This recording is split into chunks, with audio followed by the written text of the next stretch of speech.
उदालगुरि जिल्लानि सिङाव थानाय माजबाद समस्थियाव 39 माजबाद समस्थियावहा आंजों दिनै मोगा-मोगि जागोन बिथां AIUDF निनो सासे उदांस्रि केन्डिडेटमोन नाथाय दिनै बिथाङा UPPL आवहा दिनै हेफाजाब होफैदों जों नोंथांमोननि सिगाङाव फोरमायनो सानदों नोंथाङा जे मोनसे समावहा AIUDF निनो केन्डिडेटमोन नाथाय माखौ मोजां मोननानै दिनै UPPL आवहा जुगदान होफैदों दिनै आंबो सासे दायो बे फैबाय थानाय इलेक्सनावहा आं AIUDF निफ्राय आङो टिकेट लानानै धनस्री समस्थियाव गेलेनायनि माबामोन आरो निश्चय आंनो टिकेट होनायनि थाखाय जोंहा रायलायनाय जाखाबायमोन नाथाय जानुवारि 27 आव जेब्ला BTR मोनो अब्ला आं गावनि हारिनि थाखाय सिन्था खालायदों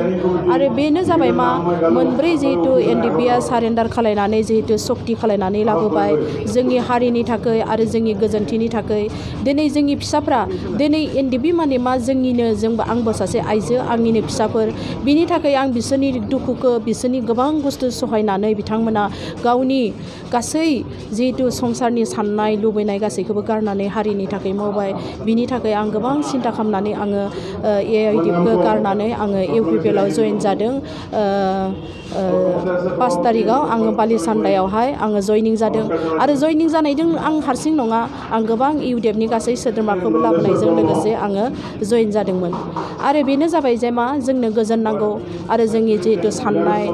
बे साननायखौ जों जाफुंसार होनांगौ आरो जोंनि बर' हारियाबो बे साननायखौ बुजिनो नांगोन मानोथो होनोब्ला हाग्रायाव थानानै जुदि बिसोर गावनि न'आव फैफिननो नागिरदोंब्ला जों बेखौ जायगा होनांगोन बिनिखायनो आङो सासे बिमा हिसाबै आङो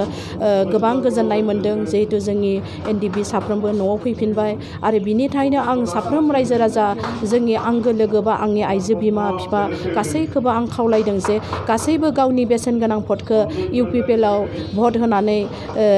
बे सरकार दाफुंनायाव जाफुंसार होगोन होननानै आं आसा खालायनानै आं मिजिं थिनानै आं UPPL दलावहा जुगदान खालायदों BTC सरकाराव BPF सरकारा 19 बोसोर सरकार सालायनायनि उनाव गोबां जाख्ल'नायनि बाथ्रा ओंखारदों बेनि बागै नोंथाङा मा बुंनो सानो आं बिनि सोमोन्दै आं गोबां मिन्थिगौ आरो बे मिन्थिनायनि थाखायनो आङो BPF निफ्राय ओंखारबोदों जिहेतु आङो दुर्नितिखौ मोजां मोना आङो थाखा फैसा लुबैनाय आहा गैया मानो होनोब्ला रायजो राजाया जुदि गोजोनै थायोबा बेनो आंनि गोजोनथि मानोथो होनोब्ला आङो जेब्ला BPF आव थानाय समाव आं गोबां कमप्लेन होदोंमोन जे मा मुस्रि गांसेनि थाखायबो फैसा लायो आरो कम्बल गांसेनि थाखायबो फैसा लायो बिदिबा जोंनि बेसेन गोनां बे भटआ मानो थाखाय होखो आरो गंसे जुदि जों न' लानो नागिरोबा गैयि मानसिया बेयाव गैयि मानसिया मोना गोनां मानसिया जाय मानसिया थाखा होगोन बे मानसियासो मोननो हायो बिनिखायनो आं गोबां दुखु मोननानै आङो BPFखौ नागारदोंमोन आरो आं गोबां रिक्वेस्ट खालायदोंमोन जे जोङो बेबायदि कम्बल मुस्रि आरो बेबायदि न'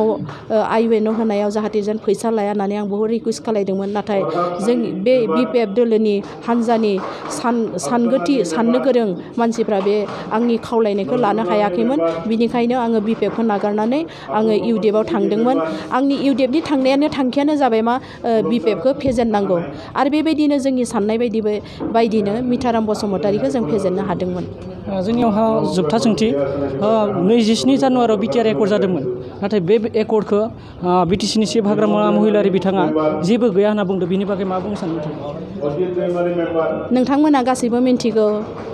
जाय मानसिया BTR आव जेबो गैया होनना बुङोबोला बियो गावखौनो लाजिगोनां बाथ्रा मानो होनबोला जोंल' नङा सारा दुनियानि मानसिया बे BTR आवहाय मा दफा दङ बे गासैखौबो मिथिगौ दिनै जाय दफाया जोंनि हारिल' नङा जोंनि बे BTR आव थानाय बिभिन्न जातिनि गेजेरावबो जोङो बेखौ सुफुंनो हानाय बेबायदि दफा दङ आरो जाय हाग्रामा सारा बेखौ बुंदों बे गोबां गोरोन्थि आरो बे गोरोन्थि लामाजों जोंनि रायजो राजाया जुदि आगान सुरलाङोबोला जों खोमसिया जोंनि थाखाय खोमसिनिफ्राय जों मालाबाबो बारग'नो हानाय नङा आरो बे सरकारखौ सेफायनो हायाबोला जों खोमसियावनो जोङो थांनानै थानांगोन